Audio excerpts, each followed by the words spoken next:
Dua surah ini kalau kita bahas dengan benar, tanamkan, hunjamkan ke dalam jiwa, maka orang yang bisa memahaminya dengan baik, demi Allah saya katakan, beban seberat apapun akan ringan terasa ia terima dalam hidup ini.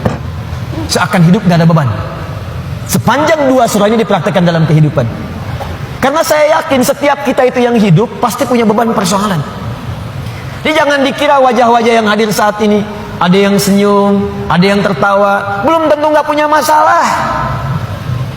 Kadang-kadang tersimpan untuk merasa menghilangkan persoalan itu ketawa, untuk merasa menghilangkan beban itu tersenyum, bukan berarti masalahnya hilang. Dan yang paling berat adalah hal-hal yang tidak kita duga sebelumnya, masalah itu hadir di sekitaran orang-orang dekat kita tersendiri.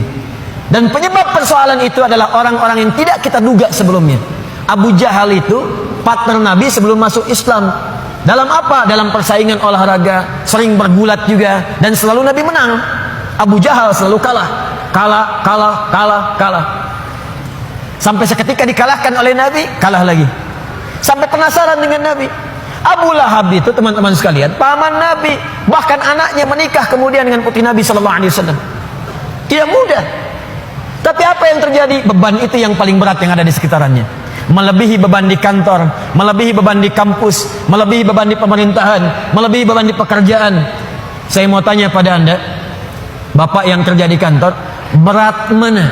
Maaf ya, berat mana menghadapi pekerjaan yang rumit di kantor atau istri yang selalu cerewet? Maaf Bu ya. Atau ibu deh, berat mana menyiapkan masakan dengan suami yang sering marah-marah? Amin.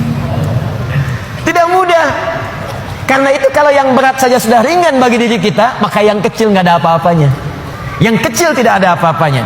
Dan teman-teman mohon maaf ya, selama kita hidup, fitrah kehidupan itu bersanding dengan ujian dan masalah, supaya kita dapat pahala. Bukankah dari masalah itu kemudian ada kesabaran? Bukankah karena masalah Anda rajin tahajud? Besok mau ujian di kampus, malamnya tahajud. Silahkan cek. Besok mau promosi jabatan, baru baca Quran. Besok ada proyek mau lelang, baru puasa.